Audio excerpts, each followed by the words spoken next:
What's up guys, this is me Lovejeet Arora. स्वागत है आप सभी बच्चों का आज के इस क्लास के अंदर। तो चलिए कहानी को आगे बढ़ाते हैं। लास्ट क्लास में हम लोग कर चुके थे स्लाइसिंग। आज की इस क्लास के अंदर हम लोग करने वाले हैं जी बिल्ट इन फंक्शंस, जो कि ट्यूपल के हैं। तो मैं आपको एक एक चीज बड़ी ही डिटेल के अंदर आराम से जल्दी जल्दी करा रही हूँ, है ना। हाँ, आराम से भी करें बट जल्दी जल्दी करें, क्योंकि हमें पता है कि आपके एग्जाम्स हैं जो वो कुछ ही दिनों के अंदर है।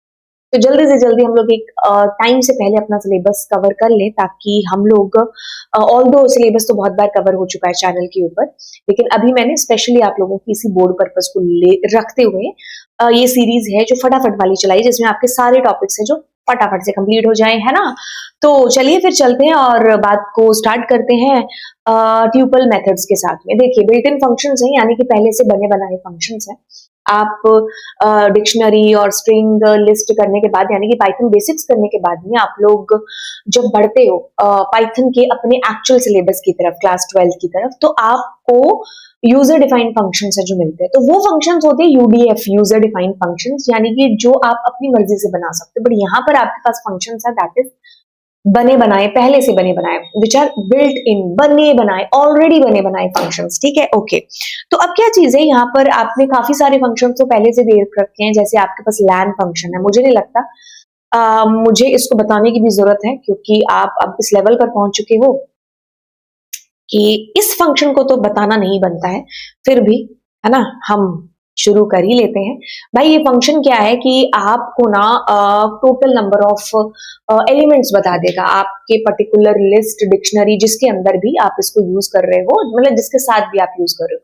तो लैन एक वो चौकीदार है जो गेट के बाहर खड़ा है और ये काउंट कर रहा है कि भाई कितने बंदे हैं जो लिस्ट के अंदर है, कितने बंदे गए हैं जो स्ट्रिंग के अंदर है, या ट्यूपल जिसके साथ भी आप इसको यूज कर रहे हो।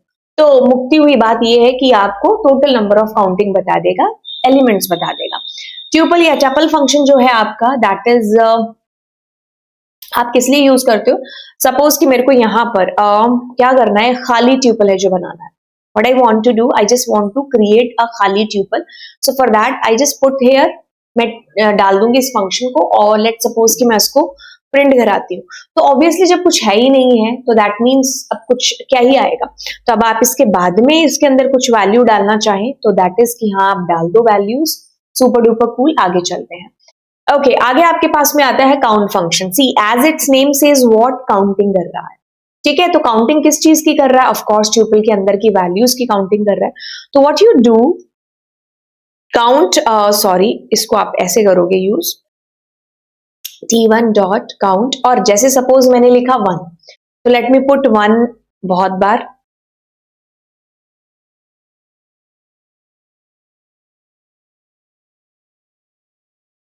है ना। सो को यहां पर मिलेगा कि 1 आया है 7 टाइम्स। ठीक है, अब कभी कभी होता है कि बच्चा ऐसे पूछता है, मैम -1। ऑब्वियसली बेटा, -1 एंड +1 दोनों अलग अलग है ना। अब बच्चा ये भी है जो कभी कभार पूछ लेता है, इससे कोई फर्क नहीं पड़ता, बिकॉज 1.0 भी कंसीडर होगा 1 की तरह ही, है ना। तो ये कोई डेटा टाइप से इसका कोई लिंक नहीं है यहाँ पर। इट्स लाइक कि 1 कहाँ कहाँ पर है। ठीक है, आप ऐसा नहीं कह सकते कि मम्मा इसके तो 0.0 आए और मेरे 0 आए, है ना।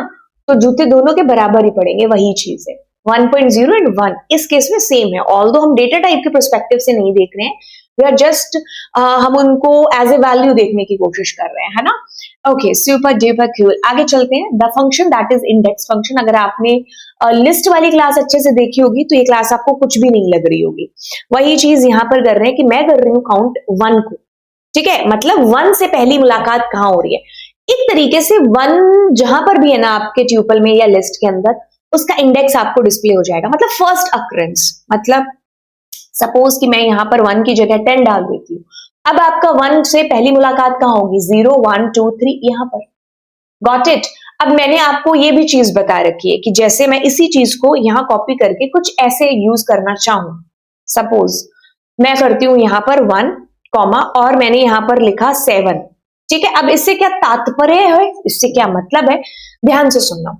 1 का मतलब है कि आपको क्या ढूंढना है, 7 का मतलब है कि 7 नंबर इंडेक्स से तो शुरू करना है उसको ढूंढना। Means to say that if we say 0 1 2 3 4 5 6 7, यानी कि ये जो 3 है ना, इसके बाद में 1 कहां पर है, तो इसके बाद में 1 आपके पास 14 नंबर इंडेक्स पर है। दोनों में डिफरेंस समझो। इसका ये वाली लाइन का मतलब है कि 1 से पहली मुलाकात कहां पर हो रही है उसका इंडेक्स आपको डिस्प्ले हो जाएगा, that is 3, no confusion. But if I am putting suppose 7 here, that means ये 7 से ढूंढना शुरू करेगा।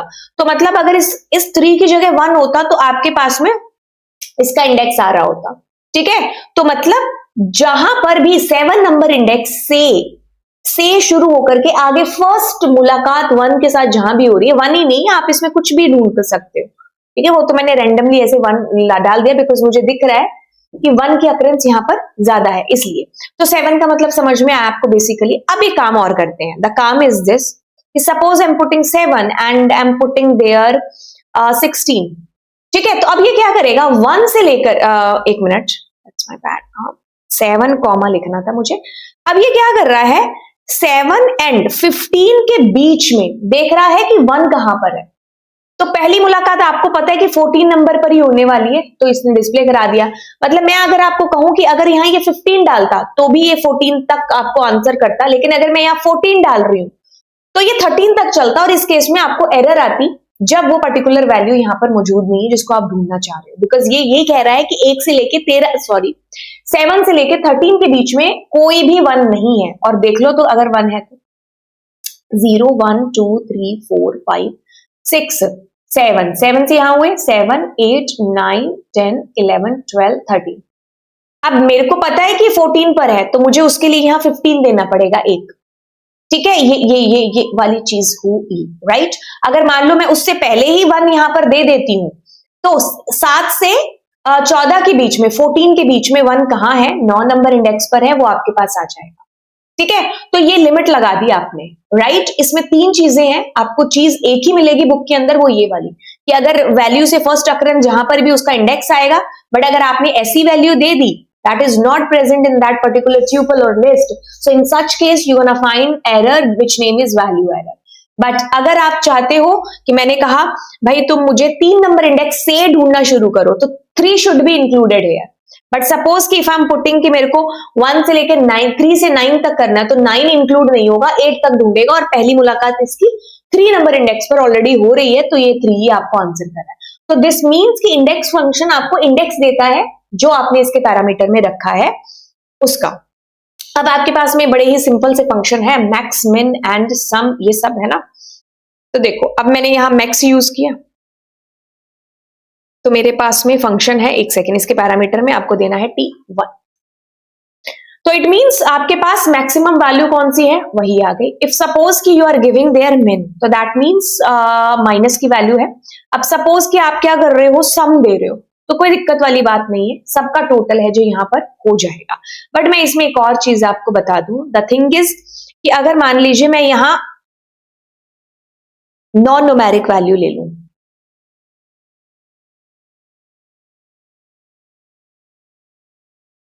ठीक है। अब मैं अगर सम करती हूं तो मेरे को एरर आएगी, दैट इज टाइप एरर, क्योंकि सम फंक्शन ओनली और नंबर्स के साथ काम करेगा।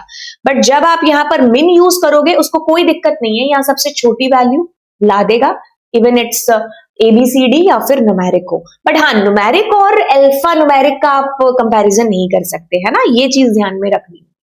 तो इफ यू पुट मैक्स तो मैक्स आ जाएगा। मतलब मैं ये कह रही हूं कि अगर आपने यहाँ ऐसे दे दिया तो ऐसे नहीं हो सकता, क्योंकि वो सबका आपस में अंदर इंटरनली कंपेयर करके बड़ा नंबर लेकर के आ रहा है ना। और ये कैसे पता चल रहा है कि उसको z बड़ा है या a छोटा है, ये इनकी एस्काई वैल्यू है। गूगल पर आप जाना और सर्च करना एस्काई वैल्यू ऑफ एबीसीडी या छोटी बड़ी एबीसीडी, है ना, तो आपको पता चल जाएगा।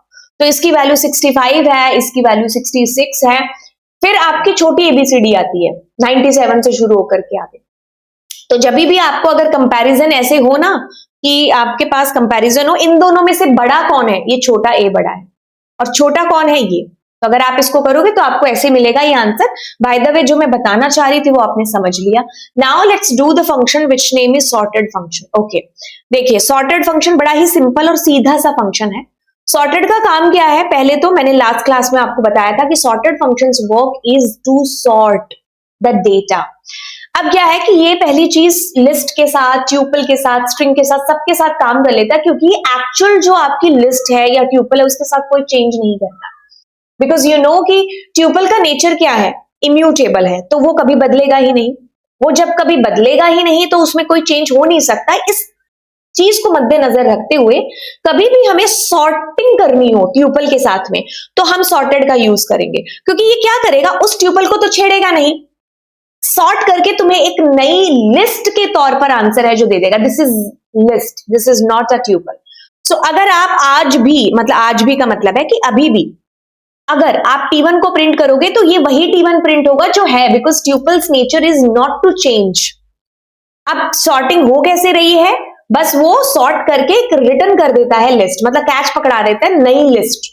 जो आपकी T1 है वो अभी भी वहीं पर है मेमोरी के अंदर, वैसे की वैसे, because T1 is a tuple, तो जो चेंज नहीं होता है। अब इसमें अगर आपको डिसेंडिंग में करना था तो एक पैरामीटर है, ये आपको बहुत पहले बता दिया था जब हमने लिस्ट किया था, तो ये आपके पास इस तरीके से डिसेंडिंग ऑर्डर में आपको डेटा सॉर्ट करके दे देगा। बाकी इसमें कुछ भी नहीं है, ठीक है, सब चीजें बड़ी आसान है। तो अब इतनी सी बात थी जो मुझे आपको बतानी थी, बाकी चीजें हम करेंगे अगली क्लास के अंदर। Thank you so much. दोस्तों के साथ में इस चैनल को, इस सीरीज को जरूर है जो आप शेयर करिए, एंड कुछ शब्द लिख दो यार कमेंट सेक्शन के अंदर, है ना। तो हम भी कभी कभी ऐसे पढ़ते रहते हैं और एकदम मिलता है कि हाँ यार, है ना, बहुत अच्छा काम है जो कर रहे हैं, है ना। तो यस, हौसला अफजाई के लिए आप सब्सक्राइब वाला बटन एंड ऑफ कोर्स एक छोटा सा कमेंट और लाइक भी है जो कर दो। तो चलिए फिर चलते हैं और आपको मिलते हैं अगली क्लास में।